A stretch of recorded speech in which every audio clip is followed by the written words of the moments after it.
Hello and welcome to the 2021-2022 session of the Oklahoma Venture Forum podcast. My name is Kyle Golding and I'll be your host this session. I'm a former chairman of Oklahoma Venture Forum and professional podcaster. This session, we will be doing the podcast slightly different. We will be having more in-depth conversations with both our main presenters and our pitch presenters for each of our monthly meetings. And at the end of the year, we will wrap up our annual awards event with in-depth conversations and interviews. So make sure you hit that subscribe button so that you never miss an episode. We're going to start off this episode by talking to our main presenter for September, Melissa McLawhorn Houston. Melissa is very intimately involved in public policy in Oklahoma specific to business development.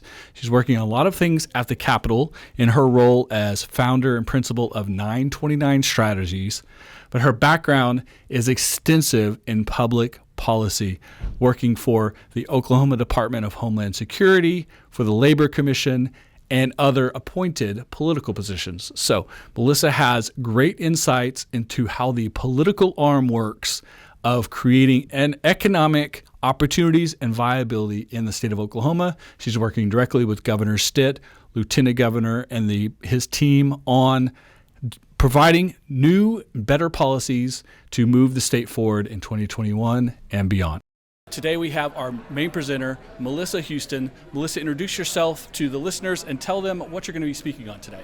Sure. I'm Melissa Houston, and I am the founder and CEO of 929 Strategies, which is a public policy consulting firm. And today I'm going to be talking about public policy in the field of entrepreneurship. Very good. Very important for entrepreneurs, business owners in general, to have a voice when it comes to public policy, right? And you have a vast amount of experience in public policy. I do. I spent, over 20 years in public service in a variety of roles, from Homeland Security to the State Labor Commissioner to Secretary of Education. And really, I spent a lot of time solving big problems and helping build coalitions of stakeholders and communicating with the public. Like, here are the problems, here are some solutions. And so a couple years ago, I decided to leave and move into the private sector, but I wanted to be able to still make a difference in the state of Oklahoma. And so now I'm doing the same thing, just outside of government. So that's what 929 Strategies is. We handle a lot of public policy issues for governments, for private businesses, and again, it's about solving those big problems, navigating difficult solutions, building coalitions, and all of that to make Oklahoma a better place. So speaking of Oklahoma and advocacy for entrepreneurs and business owners, what are a couple of the hot button issues that are very front and center right now? Well, I have to say, Governor Stitt, is an entrepreneur. Right. He started with 1,000. And Lieutenant Governor too. And the Lieutenant Governor as well, Yes. Both of them. I've been in government for quite some time, and I've never seen state leaders who were, so dedicated to entrepreneurship, because they've lived it. They've lived that journey. And so Governor Stitt announced in his State of the State that this was going to be an area of focus. And so I've been doing work with the Department of Commerce to help kind of ascertain what are those biggest needs and to help get those done. So there were a series of bills that were really focused on the capital side of the equation, because the founders always talk about there's not enough capital. That is definitely a common thing to say in this state. Absolutely. So we passed a couple different initiatives, which I'm going to talk about today, that hopefully are going to bring some more capital into the state of Oklahoma. And then we also are, the governor put in his budget money for accelerator programs, which will help us create more deal flow, more founders. Right. And so a combination of the two should balance out the ecosystem So a little bit of a push and pull. Yes. And outside investments coming into the state, obviously there's plenty of money here for certain industries traditionally, but bringing money from outside the state is definitely one of the quickest ways that we can change the game. Absolutely. We have a couple different things that we're doing. For the first time, we have encouraged, through Senate Bill 922, we've encouraged our big public funds, like think pension funds, TSET, to invest in investments that are Oklahoma-based. And we think that's going to help grow, bring more attention to the entrepreneurship community, and more funding into the state.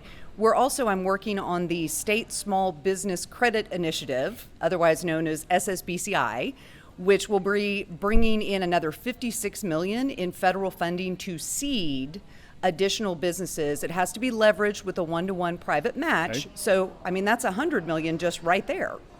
So a couple of good examples of kind of changing the parameters can quickly have impact on our business and economic ecosystem. Absolutely. And so we know in Oklahoma, I mean, we are the most resilient people any place on the planet. And we have a history of overcoming adversity and working together and being creative and solving problems. Well, that's the very thing that an entrepreneur is.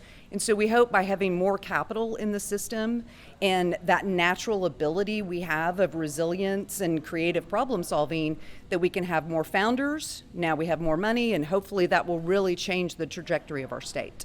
A common theme when it comes to state government is often diversification of our economy. Mm-hmm. Is that one of the focuses as well? Oh, anytime you have innovation, you're going to have diversification of your economy. And we want that diversification and innovation in our existing industries. Like you see, the energy industry is tapping much more into technology, and we can have those tech startups that are here from Oklahoma using those problem-solving skills to address some of the problems in the energy sector. It's a great example. We're really getting into the EV space and battery technology, aerospace. I mean, we have so many opportunities in the state of Oklahoma, and all we need to do is just help create that natural collaboration and give them the resources and the tools they need. Advocacy and politics can sometimes be a very slow process, very frustrating, especially for people maybe on the outside looking in. What are a couple of insights you would like the general business owner, entrepreneur in Oklahoma to know about the process itself? Well, the process can be difficult for sure if you don't understand the process, but it really shouldn't be a mystery. The Oklahoma legislature is very open to hearing from constituents, very open to hearing from those problem solvers on the front lines. So developing those relationships ahead of time is really important. If there is an issue that is important to you or to your business, making sure you have those relationships that you can tap into is very important, because they recognize they don't have all the solutions, and so sometimes they need to reach out and hear from people on the ground. How is this working? What are some ideas to move it forward? What do you think will be the next important sector or factor in Oklahoma business? And number one, and then the second part of that was, what do you hope to see when it comes to Oklahoma economics, entrepreneurism, et cetera, moving forward the next 10 or 20 years? I think for me, again, as I mentioned, Oklahomans are natural entrepreneurs. And so how do we take that natural tendency that's in our DNA and nurture it and train it? Education is an area that I'm very passionate about. We should be doing a better job of training our next generation to think entrepreneurially and to think about problem solving rather than just memorization. So I think that's super important. But being able to tap into those natural collaborations. We have so many bright spots in Oklahoma City and Tulsa and Lawton, Ada, the rural areas of the state. So it's really about helping to connect those existing bright spots and leverage those opportunities. I think the other thing that's going to be very interesting is the investment of federal funds that are coming into the state of Oklahoma. The legislature is thinking very strategically about how to use those funds to transform our state moving forward. Investments in areas like broadband is an area that we all recognized during the pandemic was a big need. And it's hard to grow your state and have those opportunities if you don't have that existing infrastructure in place. And so I think the legislature and the governor thinking strategically about the direction, with the federal funds coming in to help align that with our natural collaboration for helping one another, could really transform our state into just an innovation hub for the future. It makes a lot of sense, and it's very exciting. Yeah. Thank you for coming on to the podcast today, and thank you for presenting to OVF, to the members here at our luncheon. Absolutely. And looking forward to hearing that presentation. Thank you. Thank you. Appreciate it. Thank you for listening to the first episode of session 2021-2022 of the Oklahoma Venture Forum. We'll bring you a new podcast next month with our main presenter and pitch presenter, and continue to give you information, education, and insights from the Oklahoma Venture Forum.